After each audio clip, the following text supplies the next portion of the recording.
नमस्कार दोस्तों, स्वागत है आपका अपने YouTube channel Veenu education point में। दोस्तों, बिहार पुलिस मद्य निषेध और कक्षपाल की वैकेंसी ये बहुत ही इंपॉर्टेंट वैकेंसी रहने वाला है। अभी से आप तैयारी में लग जाइए। ऐसा मत सोचना है कि एग्जाम का डेट आएगा तब हम तैयारी करेंगे। अभी से आपको तैयारी में लग जाना है और यहाँ पे रेगुलर आपको क्लास अच्छे से करना है, ठीक है। और ये प्रैक्टिस सेट का जो क्लास है रेगुलर आपको सुबह में 8 बजे आएगा, याद रखेंगे, ठीक है। और ये सेट नंबर आपका 4 आज है। इसका मतलब है कि 1 से लेकर के 3 तक इसका क्लास भी आपका हो चुका है। प्ले लिस्ट हम बना दिए, वहाँ पर जाके अच्छे से रिवीजन कर लेंगे, ठीक है। और अभी तक जो उड़ान बैच से नहीं जुड़े हैं तो अपना उड़ान बैच से जुड़ जाएंगे। उड़ान बैच आपका एप्लीकेशन पे चलता है। एप्लीकेशन का लिंक इस वीडियो के डिस्क्रिप्शन बॉक्स में दिया हुआ है, ठीक है। वहाँ पे ये PDF आपको जो है 1 दिन पहले ही दे देते हैं। फिर यहाँ पे इंपॉर्टेंट चीज़ें हैं कि आप क्लास करते हैं, ठीक है। तो अच्छे से रेगुलर ये क्लास करेंगे, बहुत ज़्यादा इंपॉर्टेंट है। और वैकेंसी भी इंपॉर्टेंट है। बिहार पुलिस अच्छा जॉब भी है, इसीलिए कंपटीशन भी अच्छा खासा इसमें है। तो अभी से जो है एक रात दिन एक कर दीजिए, 100% आपको सफलता मिलेगा, ठीक है। तो चलिए दोस्तों, आज की इस क्लास को हम लोग शुरू करते हैं। क्लास को शुरू करने से पहले दोस्तों, जो भी चैनल पर नए हैं जरूर चैनल को सब्सक्राइब कर लीजिएगा और इस वीडियो को लाइक कर दीजिएगा, ठीक है। तो चलिए दोस्तों, वीडियो को शुरू करते हैं। तो चलिए यहाँ पे दोस्तों क्लास को शुरू करते हैं। और पहला यहाँ पे प्रश्न देखिए क्या पूछा जा रहा है कि भारत की संविधान सभा का विचार पहली बार किसने दिया था। भारत में जो संविधान सभा का निर्माण किया गया था, संविधान के निर्माण के लिए, उसमें संविधान सभा का विचार सबसे पहले किसने दिया, ये क्वेश्चन आपसे पूछा जा रहा है। राइट आंसर क्या होगा, ये MN रॉय हो जाएगा। ऑप्शन नंबर ये बी आपका करेक्ट आंसर होगा। MN रॉय यहाँ से याद रखना। और इन्होंने ये विचार जो दिया था 1934 ईस्वी में दिया, याद रखेंगे। और संविधान सभा की स्थापना जो हुआ था ये 1946 ईस्वी में जाके हुआ था, ध्यान रखना इस चीज को, ठीक है। अगला क्वेश्चन है कि भारतीय संविधान में पंचवर्षीय योजना का प्रावधान किस देश के संविधान से लिया गया है, ये बताइए। पंचवर्षीय योजना का प्रावधान जो है किस देश के संविधान से लिया गया है। 2 का राइट आंसर ये USSR, मतलब ये आपको रूस हो जाएगा। आंसर क्या होगा यहाँ से, तो ये डी आपका करेक्ट आंसर होगा। डी यहाँ से आपको याद रखना इंपॉर्टेंट रहेगा। पंचवर्षीय योजना की शुरुआत भारत में 1951 में हुआ था, ठीक है। और पहला पंचवर्षीय योजना जो कार्यकाल था 1951 से 56 तक था। और वो आपको हेराल्ड डोमर मॉडल पर आधारित था। अगला क्वेश्चन है कि सिक्किम भारत का राज्य कब बना। मतलब ये पूछा जा रहा है आपसे कि सिक्किम जो है भारत का राज्य जो है कब बना। तो ये पूर्ण रूप से 1975 में बना। आंसर ये ए आपका राइट आंसर होगा, ठीक है। 1975 यहाँ से आपको याद रखना है। अगले क्वेश्चन पे आते हैं। निम्नलिखित में से किस अनुच्छेद में यह प्रावधान किया गया कि राष्ट्रपति के आदेश द्वारा एक अंतर्राज्यीय परिषद का गठन किया जा सकता है। एक अंतर्राज्यीय जो है परिषद का गठन किया जा सकता है। 4 का राइट आंसर क्या होगा, तो ये हो जाएगा अनुच्छेद 263। ऑप्शन नंबर ये ए आपका राइट आंसर होगा। अनुच्छेद 263 यहाँ से आपको याद रखना है, ठीक है। अंतर्राज्यीय परिषद गठन जो है आपको अनुच्छेद 263 के तहत किया जाता है, ये यहाँ से ध्यान रखेंगे। अगला यहाँ पे क्वेश्चन है कि संसद द्वारा निःशुल्क और अनिवार्य शिक्षा का अधिकार अधिनियम किस वर्ष पारित हुआ। 5 का राइट आंसर क्या होगा, तो ये 5 का हो जाएगा दोस्तों 2009 में। कब हुआ, 2009 में, यानी आंसर ये सी आपका बिल्कुल राइट आंसर हो जाएगा। अगले क्वेश्चन पे आते हैं। राज्यसभा के सदस्यों का जो है चुनाव किनके द्वारा किया जाता है। मतलब राज्यसभा का जो सदस्य का चुनाव होता है ये किनके द्वारा होता है, तो ये जो आपका हो जाएगा राज्यों के विधानसभाओं के जो सदस्य होते हैं उनके द्वारा, ठीक है। आंसर क्या होगा, तो ये ए आपका बिल्कुल राइट आंसर हो जाएगा। अगले क्वेश्चन पर आते हैं।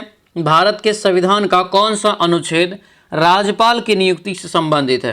राज्यपाल की नियुक्ति से संबंधित है, तो 7 का राइट आंसर यहाँ से क्या होगा, तो ये डी हो जाएगा आपका। ये यानी कि 155 अनुच्छेद में, क्या 155 अनुच्छेद में जो है आपको राज्यपाल की नियुक्ति से संबंधित है, जो कि भारत के राष्ट्रपति के द्वारा जो है इसकी नियुक्ति किया जाता है, ठीक है। अगला यहाँ पे है कि निम्नलिखित में से CEC का मतलब क्या होता है। CEC का मतलब जो होता है चीफ इलेक्शन कमीशन, क्या होता है, चीफ इलेक्शन कमिश्नर होता है। यानी आंसर जो होगा यहाँ से आपका right answer chief election commissioner. Answer c आपका ये बिल्कुल जो है करेक्ट आंसर हो जाएगा, ठीक है। सी याद रखेंगे। अगला यहाँ पे है कि सिक्किम को भारतीय संघ में किस संविधान संशोधन के द्वारा शामिल किया गया था। सिक्किम को भारतीय संघ में किस संवैधानिक संशोधन के द्वारा शामिल किया गया था। 9 का राइट आंसर क्या होगा, ये सी हो जाएगा दोस्तों 36वां संविधान संशोधन। आंसर ये सी आपका राइट आंसर होगा। 36वां संविधान संशोधन यहाँ से आपको याद रखना है। अगले क्वेश्चन पे आते हैं। निम्नलिखित में से कौन सरकार का दिया है, यानी कि भारत सरकार का कौन सा मंत्रालय राजकोषीय नीति को तैयार करता है। राजकोषीय नीति जो तैयार करता है कौन सा मंत्रालय के द्वारा किया जाता है, ये क्वेश्चन आपसे पूछा जा रहा है। राइट आंसर क्या होगा, ये बी हो जाएगा, वित्त विभाग के द्वारा, वित्त मंत्रालय के द्वारा। आंसर ये बी आपका करेक्ट आंसर हो जाएगा। प्रेजेंट टाइम में वर्तमान में जो वित्त मंत्री है भारत के वो है निर्मला सीतारमण, ठीक है, तो उसको भी याद रखेंगे।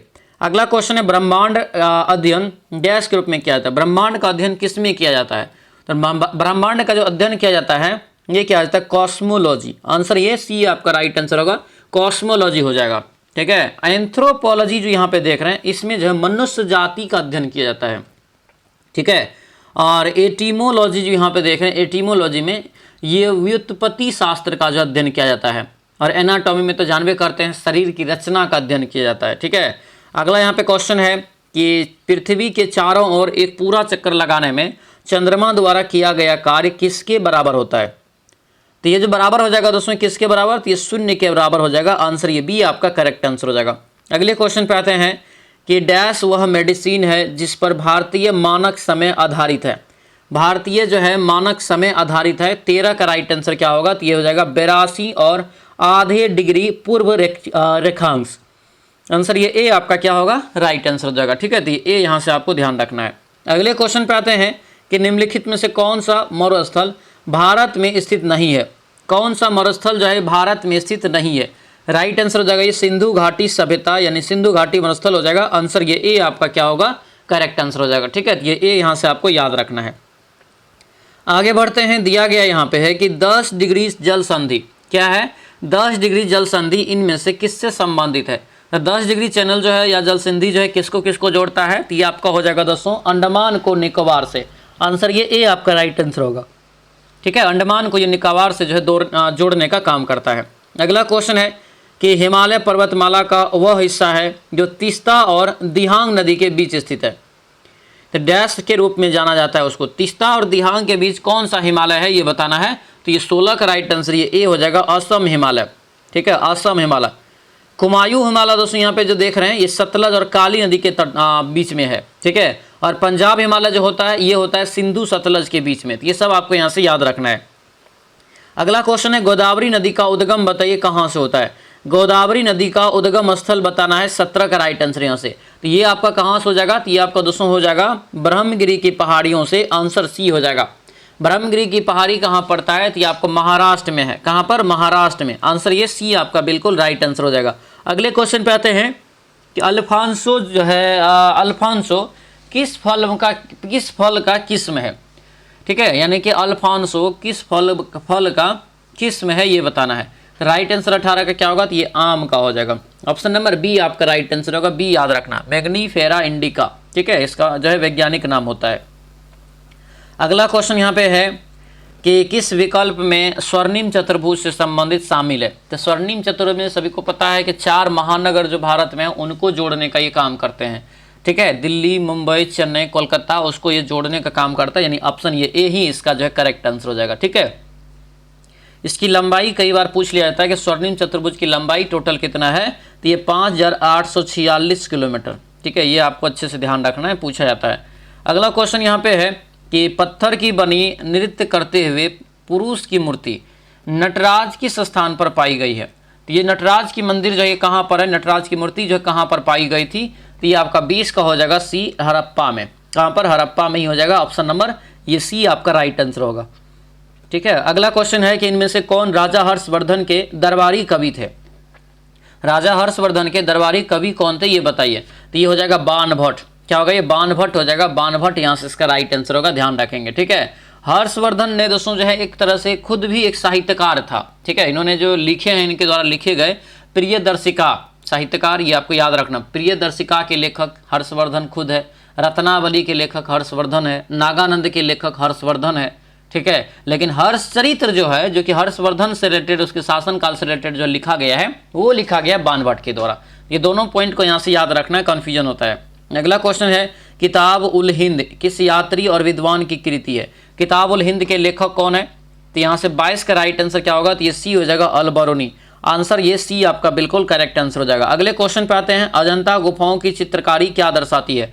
अजंता गुफाओं की चित्रकारी क्या दर्शाती है, तो इसका राइट आंसर यहाँ से क्या होगा, तो ये बी हो जाएगा, जातक कथाएं। आंसर ये बी आपका बिल्कुल राइट आंसर हो जाएगा। अगले क्वेश्चन पे आते हैं, ब्राह्मणी साम्राज्य का संस्थापक यानी स्थापना जो है किसने किया था? ब्राह्मणी साम्राज्य का स्थापना किसने किया था? तो ये हो जाएगा आपको जो है बहमनी है, बहमनी साम्राज्य का, तो ये हसन गंगू, ठीक है। इसी का नाम है अलाउद्दीन बहमन शाह, ठीक है। ये पूरा नाम ये आपको याद रखना है। आंसर ये ए आपका करेक्ट आंसर होगा। दोनों नाम याद रखना, हसन गंगू और बहमन शाह। अब हम यहाँ पे जो है बहमनी साम्राज्य की स्थापना इन्होंने ही किया था, ये आपको अच्छे से याद रखना है। और गुलबर्गा जो है, ये गुलबर्गा को क्या किया? तो बहमनी साम्राज्य का जो है राजधानी बनाया, ठीक है। अगला क्वेश्चन यहाँ पे है अली कुली सलीम, और उसके बाद दिया है अबू तालिब कालीम के शासनकाल के दौरान महत्वपूर्ण कवि कौन थे? तो यहाँ पे महत्वपूर्ण कवि हो जाएगा ये शाहजहां। क्या होगा? ये शाहजहां। इसकी मतलब इसके शाहजहां के शासनकाल में ये जो है महत्वपूर्ण कवि थे, ये यहाँ पे पूछा जा रहा था कि शाहजहां के काल में दोस्तों अली कुली सलीम और कलीम रहते थे, ठीक है। अगला क्वेश्चन यहाँ पे है कि फतेहपुर सिकरी या विजय का शहर 12 साल तक डैश की राजधानी रहा। तो 12 साल तक जो है क्या किया? तो ये अकबर ने मुगल का जो है राजधानी बनाया और अकबर के जो है राजधानी के रूप में इसको जाना गया। आंसर क्या होगा? ये सी आपका करेक्ट आंसर हो जाएगा। अगला क्वेश्चन यहाँ पे है कि सालाबाई की संधि पर डैश ईस्वी में हस्ताक्षर हुए थे, जिसने जो है पहले आंग्ल मराठा युद्ध को समाप्त किया था। तो पहला आंग्ल मराठा युद्ध जो समाप्त हुआ था सालाबाई की संधि के तहत ही हुआ था, और ये मैंने आपको पढ़ाया है पूरा डिटेल में। क्या हो जाएगा? 1782 में। 1782 में ये 17 मई को हुआ था, तो मई 1782 ऑप्शन बी हो जाएगा। अगला क्वेश्चन यहाँ पे है कि 1855 में भारत में हुए संथाल विद्रोह का नेता कौन था? ठीक है, संथाल विद्रोह के नेता कौन थे? तो ये आपका राइट आंसर क्या होगा? तो ये ए हो जाएगा, सिंधु कान्हू। आंसर ये ए आपका करेक्ट आंसर हो जाएगा। अगला क्वेश्चन है जालियांवाला बाग हत्याकांड के लिए कौन सा जनरल जो है आपको हत्या करने की जो है मैंने की कह रहा है कि जनरल डायर की हत्या इनमें से किसने किया? एक जिम्मेदार है दोस्तों, जनरल डायर के कारण ही दोस्तों क्या हुआ था? गोली दोस्तों बरसाया गया था आपको जो है अमृत शहर में, जहां जालियांवाला बाग हत्याकांड हुआ था। तो जनरल डायर को क्या किया? तो किसने गोली मार दिया? तो ये याद रखना दोस्तों, ये बी हो जाएगा, उधम सिंह। क्या होगा? सरदार उधम सिंह यहाँ से इसका करेक्ट आंसर होगा। ये बी यहाँ से दोस्तों याद रखना है। और उधम सिंह ने जानते हैं कहाँ जाके गोली मारा? लंदन में जाके इसको गोली मार दिया, ठीक है। आंसर ये बी आपका करेक्ट आंसर हो जाएगा। अगला क्वेश्चन यहाँ पे है कि भारतीय इतिहास में किसे बादशाह खान कहा जाता है? भारतीय इतिहास में किसे बादशाह खान के नाम से जाना जाता है? 30 का राइट आंसर बताइए। तो ये हो जाएगा खान अब्दुल गफ्फार खान, ठीक है। आंसर ये ए आपका बिल्कुल जो है करेक्ट आंसर हो जाएगा। अगले क्वेश्चन पे आते हैं, किसी भी उत्पाद के पैकेज पर अंतिम एमआरपी का अर्थ क्या होता है? तो एमआरपी का अर्थ जो होता है वो क्या होता है, ये आपको बताना है। तो ये होता है maximum retail price. Maximum retail price होता है, यानी अतिरिक्त खुदरा मूल्य जो आपका होता है वो होता है। आंसर क्या होगा? ये बी आपका बिल्कुल जो है करेक्ट आंसर हो जाएगा। अगला क्वेश्चन यहाँ पे है, भारत में पीपुल्स प्लान यानी एक आर्थिक योजना किसके द्वारा तैयार किया गया था? तो पीपुल्स प्लान जो है किसके द्वारा तैयार किया गया था? तो 32 का राइट आंसर यहाँ से होगा ए, एम.एन. रॉय के द्वारा ये तैयार किया गया था। ऑप्शन नंबर ए आपका यहाँ से राइट आंसर हो जाएगा, ठीक है। और ये 1945 में जो यह योजना तैयार किया था पीपुल्स प्लान। आंसर ये ए आपका करेक्ट आंसर हो जाएगा। अगले क्वेश्चन पे आते हैं, small industries and development bank of India IDBI का मुख्यालय कहाँ स्थित है, ये बताइए।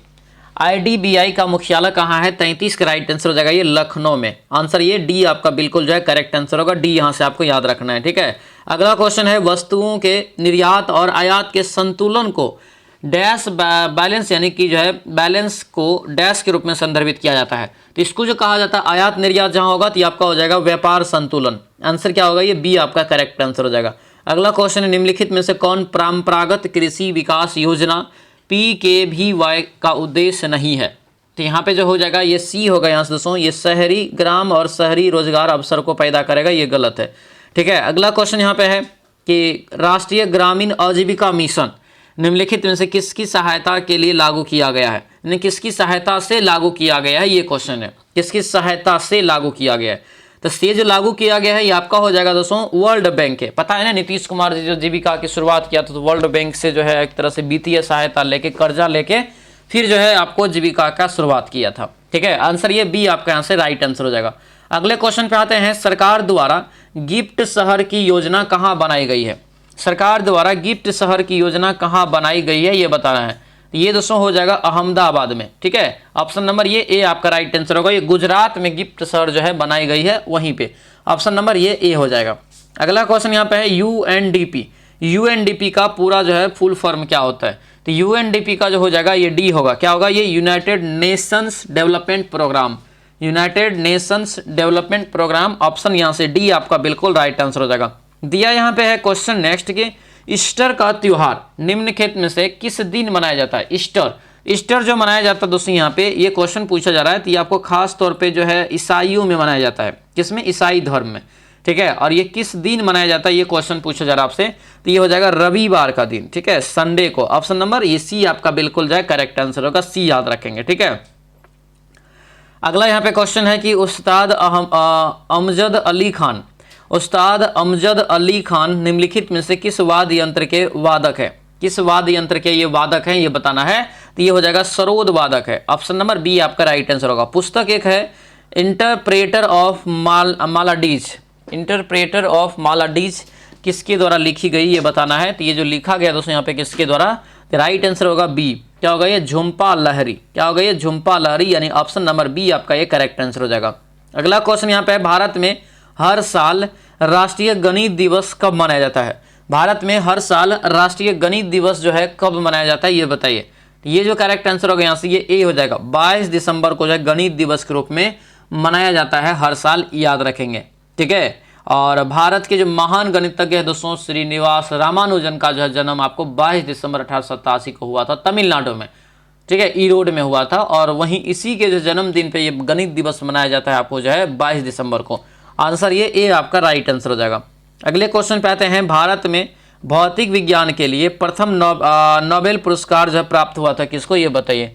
तो भौतिक के लिए यहाँ पे क्या हो जाएगा? भौतिक विज्ञान के लिए जो मिला था फिजिक्स में, ये जो मिला था आपको सीवी रमन को। आंसर ये ए आपका राइट आंसर होगा। सीवी रमन को मिला था रमन प्रभाव के लिए, ठीक है, 1930 में ये आपको मिला था। ये भी यहाँ से आपको याद रखना है। आंसर ये ए हो जाएगा। अगला क्वेश्चन यहाँ पे दिया है कि यूनेस्को द्वारा भारत में विश्व धरोहरों की कुल संख्या कितनी चुनी गई है? तो ये जो आपका 44 का राइट आंसर होगा, तो ये आपका हो जाएगा ए। 25 यहाँ पे इसका जो है करेक्ट आंसर होगा, 25 ध्यान रखेंगे। दोस्तों आपसे रिक्वेस्ट है, जो भी चैनल पर नए हैं चैनल को जरूर सब्सक्राइब करके बेल आइकन दबा लीजिएगा। उसके बाद जो भी तक ये बैच नहीं लिए हैं तो ये उड़ान बैच अपना जो है ज्वाइन कर लेंगे। उड़ान बैच आपको जो है इस बार दिलाएगा 100% रिजल्ट, क्योंकि इसमें एक बेहतरीन रणनीति के साथ तैयारी हो रहा है, ठीक है। देखिए बैचेस आपको बहुत मिलेगा, कंटेंट भी बहुत मिलेगा, लेकिन ऐसा कंटेंट, ऐसा बैच जो आपको रिजल्ट करवाएं वो बहुत जरूरी होता है, ठीक है। तो इसमें हम एक बेस्ट कंटेंट के साथ आपको पढ़ा रहे हैं जो आपके एग्जाम में डायरेक्ट जो है क्वेश्चन लड़ेंगे। इसीलिए इस बैच को अपना ज्वाइन कर लेंगे। उड़ान बैच है, ज़्यादा लेट नहीं करिए, क्योंकि ठीक है, क्योंकि समय रहते अगर आप तैयारी करेंगे तब जाकर आपका जो है एग्जाम निकलेगा, ठीक है। तो यहाँ पे उड़ान बैच को आपको ज्वाइन करना है। संपूर्ण तैयारी मात्र 249 रुपया में आपको ये हो जाएगा, ये यहाँ से आपको ध्यान रखना है, ठीक है। ये एप्लीकेशन पे आपका क्लास चलता है। एप्लीकेशन का लिंक आपको इस वीडियो के डिस्क्रिप्शन बॉक्स में डाल दिए हैं। उसके बाद ये नंबर भी यहाँ से आपको डाल दिए हैं। अगर आपको दिक्कत होता है तो इस नंबर पे आप व्हाट्सएप मैसेज करके भी आप जो है एप्लीकेशन का लिंक मंगा सकते हैं। या प्ले स्टोर पे जाएंगे तो वीनू एजुकेशन पॉइंट जो यूट्यूब चैनल का नाम है वो सर्च करेंगे तो सेम आपको आ जाएगा, ठीक है। तो वहाँ से आप जो है डाउनलोड कर लेंगे। बहुत जो है अभी तक में जो है बच्चे जो है ज्वाइन कर चुके हैं, तो आप लेट ना हो जाएं, अभी से तैयारी करें और अपना जो बैच को ज्वाइन कर लेंगे, ठीक है। चलिए क्वेश्चन पे आते हैं। दिया क्या है, चांद पर मानव ले जाने वाले लूनार अभियान का नाम क्या था? यानी कि चांद पर जो मानव ले गया था उसका लूनार अभियान था, उसका नाम क्या था ये बताइए, ठीक है। तो इसका राइट आंसर 45 का क्या होगा, तो ये बी हो जाएगा, अपोलो 11। अपोलो 11 से ही दोस्तों जो है नील आर्मस्ट्रांग जो है ये आपको मानव ले गया था पहली बार। आंसर क्या होगा यहाँ से, तो ये जो है बी आपका ये करेक्ट आंसर होगा। तो ये बी दोस्तों यहाँ से आपको याद रखना है, इंपॉर्टेंट रहेगा, ठीक है। चंद्रमा पर कदम रखने वाली पहली जो आपको मानव बने, पहले मानव जो बने थे वो आपको हो जाएगा नील आर्मस्ट्रांग बने थे, याद रखना है, ठीक है। और उसके बाद दूसरा जो कहा जाता है वो आपको था एल्ड्रीन, ठीक है, एडविन एल्ड्रीन करके है जो कि आपको जूनियर, उन्होंने भी दोस्तों जो है उस पर उसके बाद कदम रखा था, ठीक है। तो दूसरा पूछे तो याद रखना है एडविन एल्ड्रीन करके नाम आता है, ठीक है। 1969 की बात है। अगला क्वेश्चन है, कंप्यूटर में इनपुट के बाद जानकारी क्या जो है कहलाती है? इनपुट के बाद क्या होता है, तो आपको होता है आंकड़ा आता है, ठीक है। आंसर ये डी आपका जो है करेक्ट आंसर हो जाएगा। अगले क्वेश्चन पे आते हैं, निम्नलिखित में से कौन सी उच्च गति अर्धचालक मेमोरी सीपीयू की गति को बढ़ा सकती है, सीपीयू की गति को बढ़ा सकती है, तो आपको हो जाएगा कैश मेमोरी। आंसर ये डी आपका राइट आंसर होगा, कैश मेमोरी यहाँ से आपको याद रखना है। अगला यहाँ पे है निम्नलिखित में से कौन सा एक कंप्यूटर वायरस है, तो इसमें से कौन से कंप्यूटर वायरस है, क्रीपर एक कंप्यूटर वायरस में आता है। वर्ल्ड वाइड वेब www जो आप लिखते हैं, www का जो है आविष्कार किस वर्ष हुआ था, तो ये जो आपका हो जाएगा किस वर्ष, ये होगा दोस्तों 1989 में। आंसर ये बी आपका राइट आंसर होगा, याद रखेंगे, इंपॉर्टेंट रहेगा, ठीक है। आंसर ये बी आपका करेक्ट आंसर होगा। और आपको जो है रे टॉमलिंसन जो नहीं टीम बर्नर्स-ली ने इसका क्या किया था, स्थापना किया था, यानी खोज किया था, याद रखेंगे, ठीक है। अगला यहाँ पे है कि माइक्रोसॉफ्ट एक्सेस को डैश भी कहा जाता है, माइक्रोसॉफ्ट एक्सेस को डैश भी कहा जाता है, 50 का राइट आंसर यहाँ से, तो ये हो जाएगा स्प्रेड शीट कहा जाता है। क्या कहा जाता है, स्प्रेड शीट, यानी ऑप्शन ये सी आपका बिल्कुल जो है करेक्ट आंसर होगा, सी यहाँ से याद रखेंगे। आगे बढ़ते हैं, दिया है कि राशि के मापन और उसकी इकाई का कौन सा युग्म सम्मिलित नहीं है। राशि के मापन और उसकी इकाई का कौन सा युग्म यहाँ पे सम्मिलित नहीं है, तो नहीं जो होगा ये वजन जो है घन मीटर, ये आपका गलत है। वजन तो केजी में ही मापते हैं, गलत है यहाँ पे ये, तो यानी कि ये गलत हो जाएगा। अगला क्वेश्चन है कि एक पाइप में बहने वाले द्रव के प्रवाह की गति और दर को मापने के लिए उपयोग किए जाने वाला उपकरण जो है कौन सा होता है। तो प्रवाह की गति जो मापते हैं पाइप में किसके माध्यम से, तो वो मापते हैं वेंचुरी मीटर। आंसर क्या होगा, ये बी आपका राइट आंसर होगा, ये वेंचुरी मीटर यहाँ से दोस्तों याद रखना है, ठीक है। अगला क्वेश्चन यहाँ पे है कि निम्नलिखित में से कौन सी एक सदिश राशि नहीं है, कौन सी एक सदिश राशि जो है 53 का नहीं है वो बताना है। तो ये जो आपका हो जाएगा कार्य, क्या होगा, ये कार्य एक सदिश राशि नहीं है। आंसर ये ए आपका राइट आंसर होगा, ए यहाँ से आपको याद रखना है, ठीक है। ए यहाँ से इसका जो है करेक्ट आंसर हो जाएगा। अगले क्वेश्चन पे आते हैं, दिया यहाँ पे कि हम बिना फिसले पृथ्वी पर चलने में क्यों सक्षम है, मतलब हम बिना फिसले पृथ्वी पर चलने में क्यों सक्षम है। 54 का राइट आंसर क्या होगा, तो ये आपका हो जाएगा घर्षण के बल के कारण। आंसर यहाँ से क्या होगा, तो ये बी आपका करेक्ट आंसर हो जाएगा। अगला क्वेश्चन है, ध्वनि निम्न माध्यमों में से किस में यात्रा नहीं कर सकती। क्या होगा यहाँ से, ध्वनि जो कौन सी माध्यम में यात्रा नहीं करती है, तो सभी को पता है कि ध्वनि को गुजरने के लिए किसी न किसी माध्यम की आवश्यकता होती है, यानी कि निर्वात में ये गमन नहीं करती है। आंसर क्या होगा, ये निर्वात हो जाएगा, ऑप्शन नंबर डी हो जाएगा, सबसे ज़्यादा ठोस में होता है, ठीक है। अगला क्वेश्चन है कि निम्नलिखित में से किसे आधुनिक परमाणु सिद्धांत का जनक माना जाता है। तो आधुनिक परमाणु सिद्धांत का जो जनक माना जाता है, ये आपको किसको माना जाता है, तो ये राइट आंसर यहाँ से 56 का हो जाएगा जॉन डाल्टन। आंसर ये ए आपका करेक्ट आंसर होगा, जॉन डाल्टन को ये माना जाता है, ये आपको याद रखना है, ठीक है। अगला क्वेश्चन यहाँ पे है कि जब किसी तत्व के परमाणुओं की भिन्न भिन्न द्रव्यमान, क्या यहाँ पे है, भिन्न भिन्न द्रव्यमान संख्या हो तो उसे क्या कहते हैं। द्रव्यमान अगर भिन्न भिन्न होगा और परमाणु संख्या अगर सेम हो, द्रव्यमान भिन्न भिन्न होगा परमाणु संख्या सेम हो, तो ये होगा आइसोटॉप। आंसर यहाँ से क्या होगा, तो ये बी आपका करेक्ट आंसर हो जाएगा, समस्थानिक जिसको बोलते हैं। निम्नलिखित में से किस अम्ल का उपयोग प्रतिरोधी यानी एंटीसेप्टिक के रूप में किया जाता है।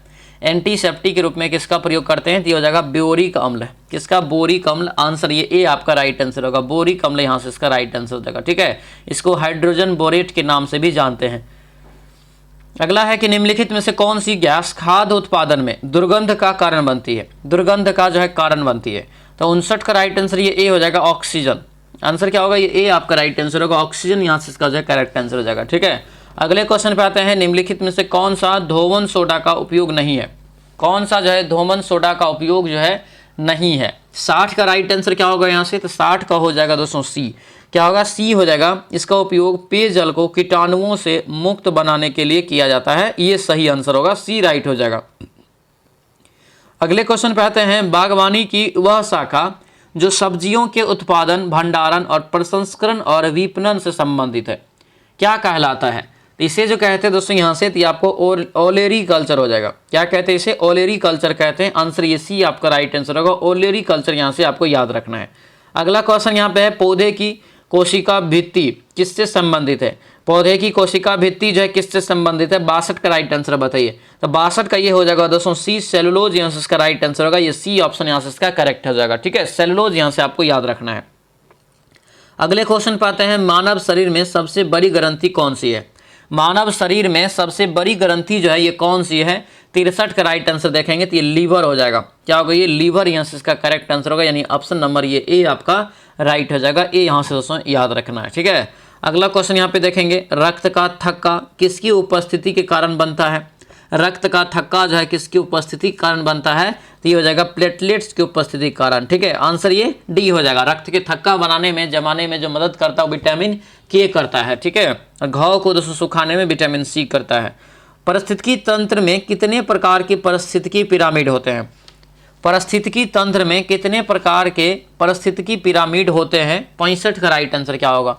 तो ये हो जाएगा दोस्तों टोटल 3 होता है। कितना होता है? 3 हो जाएगा। ऑप्शन नंबर बी आपका ये करेक्ट आंसर होगा, बी याद रखना। अगला क्वेश्चन यहाँ पे है, हाल ही में अर्जेंटीना के राष्ट्रपति ने किस देश की नागरिकता ग्रहण की है? ये बताइए, किस देश की नागरिकता अर्जेंटीना के राष्ट्रपति ने ग्रहण कर लिया है? तो याद रखेंगे वो देश है इटली। क्या होगा? इटली हो जाएगा। ऑप्शन नंबर डी आपका ये करेक्ट आंसर हो जाएगा। ठीक है, डी इटली यहाँ से इसका राइट आंसर होगा, ध्यान रखेंगे। ठीक है, अगला यहाँ पे क्वेश्चन दोस्तों है कि पूछा जा रहा है कि आपदा शमन परियोजना को मंजूरी देने वाली उच्च स्तरीय कमेटी HCL की अध्यक्षता किसने की? ये बताना है। तो ये जो आपका राइट आंसर होगा ए हो जाएगा, अमित शाह के द्वारा। भारत के जो गृह मंत्री है अमित शाह हो जाएगा। अगला यहाँ पे क्वेश्चन है कि एक व्यक्ति उगते सूर्य की दिशा में चलना प्रारंभ करते हैं, फिर 45 डिग्री वो घूमता है और फिर 500 मीटर क्या करता है? आगे चलता है। उसके बाद अपनी बाईं ओर 90 मीटर घूमता है, 90 डिग्री घूमता है, थोड़ी देर तक चलता है और आपको बताना है कि आपको लास्ट में किस दिशा की ओर उसका सम्मुख है, मुख है। ठीक है, तो बनाएंगे इसका राइट आंसर यहाँ से आपको निकल जाएगा उत्तर पश्चिम। अगला क्वेश्चन यहाँ पे है कि कौन से यहाँ पे पद जो है, शब्द जो है तीसरे स्थान पे आएगा? व्यवस्थित करने पर तीसरे स्थान पे कौन सा आएगा? ठीक है, तो ये तो आपको पिछली कक्षा में भी आपको स्पष्ट तरीका से बताए थे कैसे बनाना है। ठीक है, तो आंसर यहाँ से ए हो जाएगा, ये आपका औलिक जो है तीसरे स्थान पे आएगा। ये कह रहा है यहाँ पे दोस्तों कि चयन करिए कि दी गई आकृति में निहित है, यहाँ पे कौन सा ऐसा आकृति है जो इसमें निहित है?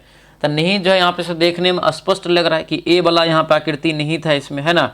अगला यहाँ पे क्वेश्चन है कि दिया यहाँ पे निष्कर्ष वाला सवाल है। ठीक है, निष्कर्ष वाला सवाल है कि कोई ए जो है डी नहीं है, मतलब ये दोनों अलग अलग है। ए इधर है तो डी इधर है। ठीक है, ये कोई नहीं है। सभी डी ई है, तो सभी डी जो है ये आपको ई है। ठीक है, अब यहाँ पे करे कोई डी ए नहीं है, कोई डी ए नहीं है, तो इसका मतलब सही है, चाहे ए नहीं हो चाहे डी नहीं हो, बात तो एक ही नहीं हुआ, दोनों अलग अलग है। कुछ ई डी है, कुछ ई डी है, बात सही है। ये दोनों कथन क्या होगा? सही हो जाएगा, यानी कि ये दोनों कथन अनुसरण करते हैं। ऑप्शन नंबर डी आपका ये करेक्ट आंसर हो जाएगा। अगला क्वेश्चन यहाँ पे है, ये भी आपको मैंने बताया था कैसे बनाना है। ठीक है, इसको लिख लेंगे और इसके सामने में इसको जो है थोड़ा सा हटा के लिख लेंगे और घेरते जाएंगे कौन सा इसमें से आएगा। ठीक है, तो गनाएंगे इसको, तो इसका राइट आंसर यहाँ से 72 का जो है आपको 844 निकल जाएगा। अगला यहाँ पे है कि एक ताश की गड्डी से फेस कार्ड निकालने की संभावना कितना होगा? हमें बताइए फेस कार्डों की कुल संख्या कितना होता है? तो वो 12 होता है। ठीक है, 12 होता है, याद रखेंगे। तो 12 बट्टे कितना हो जाएगा? ये 52 हो जाएगा।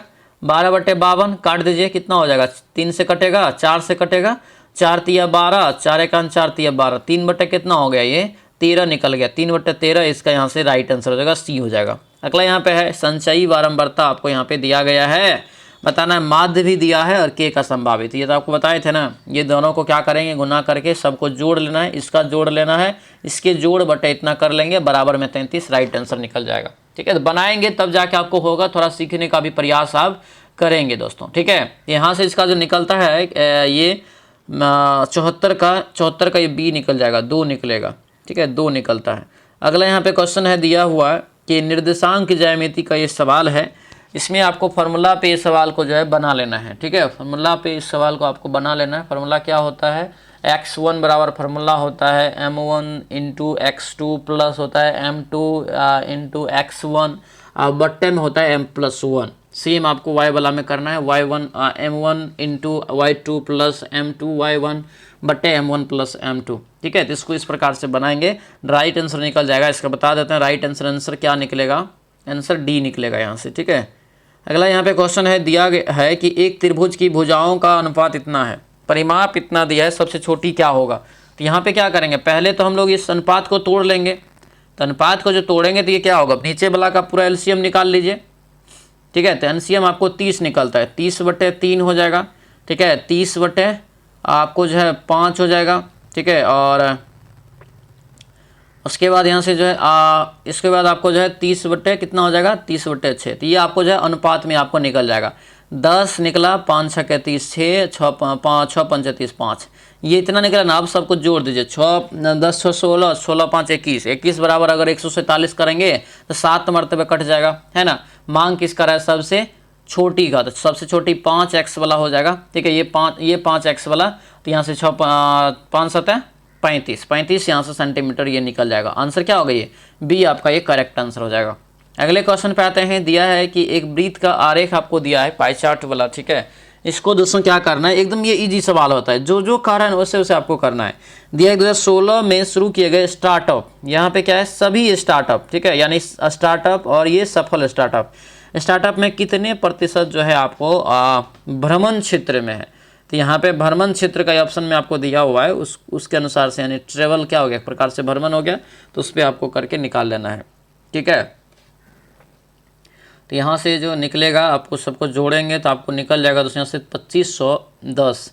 इसको परसेंट में निकालेंगे तो आपको जो है 12.91% आपको निकल जाता है। इसको सोल्यूशन PDF आपको मिलेगा, वहाँ पर भी आप लोग अच्छे से एक बार देख लेंगे, ठीक है। 10 मीटर त्रिज्या और केंद्र में 90 डिग्री के कोण वाले वृत्त के एक त्रिज्य खंड के क्षेत्रफल की गणना करिए। एक त्रिज्य खंड के क्षेत्रफल, तो त्रिज्य खंड का क्षेत्रफल क्या होता है? पाई r स्क्वायर थीटा बटे 360 होता है ना।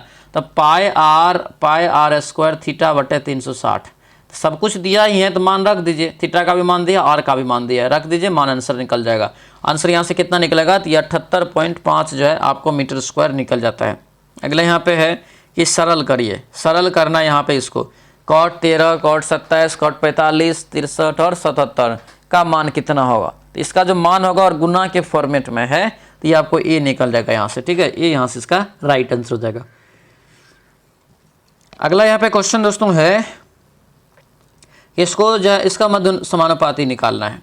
इसका मध्य समानुपाती जब निकालेंगे, आप बताइए क्या करेंगे? हम दोनों का जो है मध्य समानुपाती अगर निकालेंगे तो क्या होता है? ए बी होता है, रूट अंडर ए बी होता है। जब रूट अंडर ए बी करेंगे, दोनों का गुना करेंगे एक दूसरे से, तो राइट आंसर इसका निकलता है कितना? तो ये ए प्लस बी निकल जाता है, कट कूट जाता है, ठीक है। अगला यहाँ पे है, select the appropriate meaning of the given items to take pains. To take pains, यहाँ पे राइट आंसर क्या हो जाएगा? तो ये डी आपका करेक्ट आंसर हो जाएगा। अगला क्वेश्चन यहाँ पे है कि दिया है ग्रामेटिकल एरर चुनने के लिए।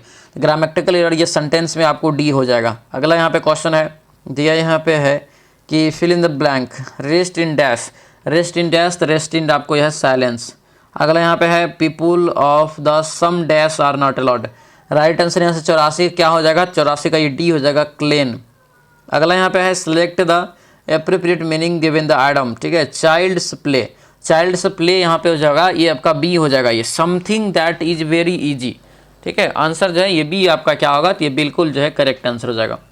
अगले क्वेश्चन पे आते हैं। दिया यहाँ पे है ग्रुप ऑफ वर्ड्स, यानी एक सेंटेंस के लिए एक शब्द में आंसर देना है। A person who help willingly without being paid for it, right answer 86 क्या हो जाएगा? तो ये आपका बी हो जाएगा, वॉलंटियर। आंसर ये बी आपका करेक्ट आंसर हो जाएगा। अगला क्वेश्चन है, select the most appropriate synonym of the given words. Synonym का मतलब क्या? समान होता है, ठीक है। एस्टीमेट, एस्टीमेट का यहाँ पे क्या हो जाएगा? तो ये आपको ए हो जाएगा, एस। आंसर ये ए आपका क्या होगा? राइट आंसर होगा। तो ये ए दोस्तों यहाँ से आपको याद रखना है, ठीक है। अगला क्वेश्चन यहाँ पे है कि नो सब्सटेंस रिक्वायर्ड, इसके लिए क्या हो सकता है? तो यहाँ से अगर देखेंगे दोस्तों तो ये आपका आर प्रेजेंट, ठीक है, हैज के जगह पे।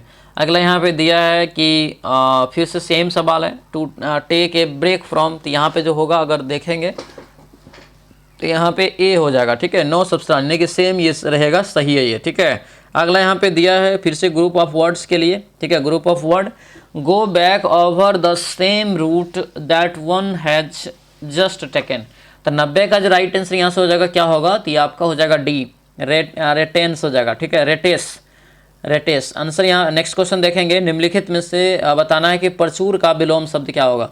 प्रचुर का उल्टा बताना है। तो प्रचुर का उल्टा क्या होगा? बी हो जाएगा, अल्प हो जाएगा। ई यहाँ पे दिया है, दीर्घ ई का प्रत्यय कौन किस में नय है?